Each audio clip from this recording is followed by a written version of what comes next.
Hello അസ്സലാമു അലൈക്കും. അപ്പോൾ ഇന്ന് ഞാൻ വന്നിട്ടുള്ളത് കബ്സയും മന്തിയൊക്കെ പോലെ തന്നെ നല്ല ടേസ്റ്റി ആയിട്ടുള്ള ഒരു വെറൈറ്റി റൈസിൻ്റെ റെസിപ്പി ആയിട്ടാണ് കേട്ടോ.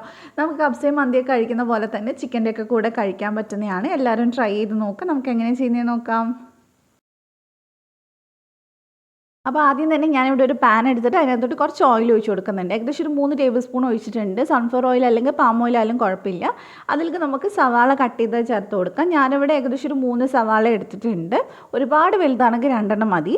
എന്നിട്ട് നമുക്കിത് നന്നായിട്ടൊന്ന് വഴറ്റിയെടുക്കാം. തീ ഒരുപാട് കൂട്ടി വെച്ച് വഴറ്റിയെടുക്കരുത്. നമുക്കിത് നല്ലപോലെ നമ്മൾ ബിരിയാണിക്കൊക്കെ വറുത്തെടുക്കില്ലേ, ആ ഒരു കളറിലേക്ക് നമ്മുടെ സവാള വരണം. ആ ഒരു സവാളയുടെ കളറാണ് നമ്മുടെ ചോറിന് കിട്ടുക.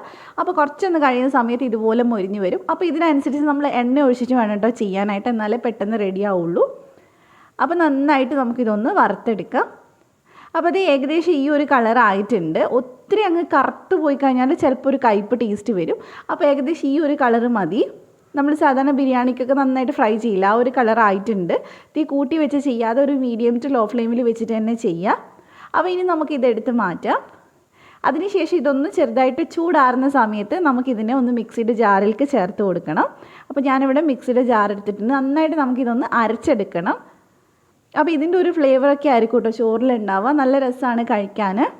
അപ്പോൾ ഇതിലേക്ക് നമുക്ക് വളരെ കുറച്ച് വെള്ളം ഒഴിച്ചിട്ട് നന്നായിട്ട് ഇത് അരച്ചെടുക്കാം. അപ്പോൾ അത് ഞാൻ അരച്ച് മാറ്റി വെച്ചിട്ടുണ്ട്. ഇനി നമുക്ക് ബാക്കിയുള്ള ഓയിലിലേക്ക് ഒരു ബേ ലീഫ് ചേർത്തിട്ടുണ്ട്. പിന്നെ അതേപോലെ തന്നെ 2 ഉണക്കനാരങ്ങ ചേർത്തിട്ടുണ്ട്. പിന്നെ ഒരു 3 ഏലക്ക, ഒരു 2 കഷ്ണം പട്ട ചേർത്തിട്ടുണ്ട്, ഒരു 5-6 ഗ്രാമ്പൂ ചേർത്തിട്ടുണ്ട്. ഇതൊന്ന് ചെറുതായിട്ടൊന്ന് വറുത്തെടുക്കുക. പിന്നെ നിങ്ങൾ ഈ ചാനൽ ആദ്യമായിട്ട് കാണുന്നെങ്കിൽ ഒന്ന് സബ്സ്ക്രൈബ് ചെയ്ത് സപ്പോർട്ട് ചെയ്തേക്കണേ. അപ്പോൾ ഇനി നമുക്ക് ഇതിനകത്തോട്ട് ഒരു സവാള ചെറുതായിട്ട് കട്ട് ചെയ്തതും കൂടി ചേർത്ത് കൊടുക്കാം. എന്നിട്ട് നമുക്ക് ആ സവാളയുടെ കടിക്കുന്ന പരുവം മാറുന്നത് വരെ ഒന്ന് വഴറ്റിയെടുക്കാം. ഒരുപാട് അങ്ങ് വഴറ്റിയെടുക്കണമെന്നില്ല, ആ കടിക്കുന്ന പരുവം ഒന്ന് മാറി കിട്ടിയാൽ മതി. ഇല്ലെങ്കിൽ ചോറിൽ അത് ഭയങ്കരമായിട്ട് കടിക്കണ പോലെ ഉണ്ടാവും. അപ്പോൾ നമുക്കിതൊന്ന് ചെറുതായിട്ട് വഴറ്റിയെടുക്കാം. നമ്മൾ ഉപ്പൊന്നും ചേർത്തിട്ടില്ല, ഉപ്പ് കുറച്ച് കഴിഞ്ഞിട്ട് ചേർക്കണുള്ളൂ. പിന്നെ നമ്മൾ ഇതിലേക്ക് ചേർക്കുന്നത് കബ്സക്ക് അല്ലെങ്കിൽ മന്തിക്കൊക്കെ ചേർക്കുന്ന അറബിക് മസാല ഉണ്ടല്ലോ, അതാണ് ചേർത്ത് കൊടുക്കുന്നത്. ഞാൻ ഏകദേശം ഒരു 2.5 ടീസ്പൂൺ ചേർത്ത് കൊടുത്തിട്ടുണ്ട്. എന്നിട്ട് നന്നായിട്ട് മിക്സ് ചെയ്തെടുക്കാം. കബ്സയുടെയോ മന്തിയുടെയോ ഏതായാലും കുഴപ്പമില്ല. നല്ല പോലെ നമുക്കൊന്ന് ഇതൊന്ന് മിക്സ് ചെയ്തെടുക്കാം.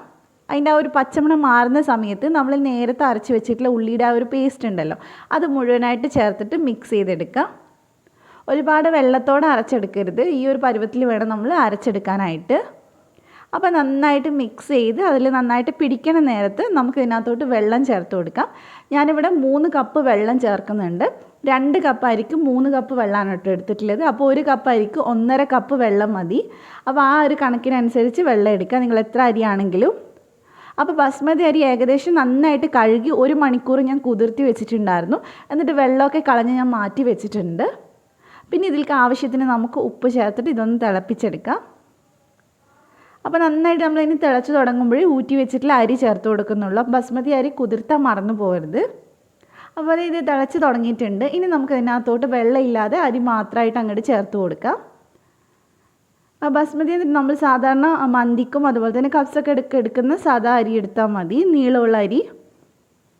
അപ്പോൾ ഇനി നന്നായിട്ട് നമുക്കിതൊന്ന് മിക്സ് ചെയ്തെടുക്കാം. നമ്മൾ മന്തിയുടെയും അതുപോലെ തന്നെ കബ്സയുടെയൊക്കെ കൂടെ കഴിക്കുന്ന എല്ലാം ഇതിൻ്റെ കൂടെയും കോമ്പിനേഷനാണ്. അൽഫാമോ ഏതായാലും കുഴപ്പമില്ല, നല്ല ടേസ്റ്റാണ്. ഇനി ഒന്നുമില്ലാതെ ചുമ്മാ ഒരു തക്കാളി ചട്നിയുടെ കൂടെ കഴിക്കാനും നല്ല ടേസ്റ്റാണ്. അപ്പോൾ നമ്മൾ ഇനി ഇത് അടച്ച് വെച്ചിട്ട് ലോ ഫ്ലെയിമിൽ ഒന്ന് വേവിച്ചെടുക്കുകയാണ്. ഇടയ്ക്കൊന്ന് ഇളക്കിയിട്ട് കൊടുക്കുക. ഈ വെള്ളത്തിൽ തന്നെ ഇത് നന്നായിട്ട് വെന്ത് കിട്ടും, വെള്ളം കറക്റ്റ് ആയിരിക്കും. അപ്പോൾ ഇടയ്ക്കൊന്ന് ഇളക്കിയിട്ട് കൊടുത്തതിന് ശേഷം വീണ്ടും അടച്ച് വെച്ചിട്ട് നമുക്കിതൊന്ന് വേവിച്ചെടുക്കാം. കറക്റ്റ് ടൈമൊന്നും പറയുന്നില്ല, വെള്ളം വറ്റുന്ന അത്രയും ടൈമാണ്. അപ്പോൾ ഇപ്പോൾ വെള്ളം ഫുള്ളായിട്ട് വറ്റിയിട്ടുണ്ട്. ഇതേ കണ്ടോ, മിക്സ് ചെയ്യുമ്പോൾ ചോറിൽ ഇങ്ങനെ ഭയങ്കര കുഴഞ്ഞ മാതിരി ഉണ്ടാവും. പക്ഷേ അത് പ്രശ്നമൊന്നുമല്ല, കാരണം ഇത് ചൂടാറുന്ന സമയത്ത് ചോറ് വിട്ട് വിട്ട് വന്നോളും.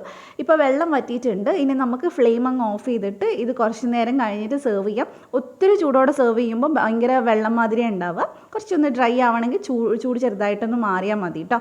അപ്പോൾ എന്തായാലും നമ്മുടെ റൈസ് ഇവിടെ റെഡി ആയിട്ടുണ്ട്. എല്ലാവരും ഒന്ന് ട്രൈ ചെയ്ത് നോക്കുക. അപ്പോൾ നിങ്ങൾക്ക് ഈ റെസിപ്പി ഇഷ്ടമായിട്ടുണ്ടെങ്കിൽ ചാനലൊന്ന് സബ്സ്ക്രൈബ് ചെയ്യുക, തൊട്ടടുത്തുള്ള ബെല്ല് ക്ലിക്ക് ചെയ്തിട്ട് ഓളോട് ക്ലിക്ക് ചെയ്യുക. എന്നാൽ മാത്രമേ ഞാൻ വീഡിയോസ് വരുമ്പോൾ നോട്ടിഫിക്കേഷൻ വരുള്ളൂ. അപ്പോൾ മറ്റൊരു നല്ല വീഡിയോ ആയിട്ട് നമുക്ക് വീണ്ടും കാണാം ഇൻഷാ അല്ലാ. Thank you for watching.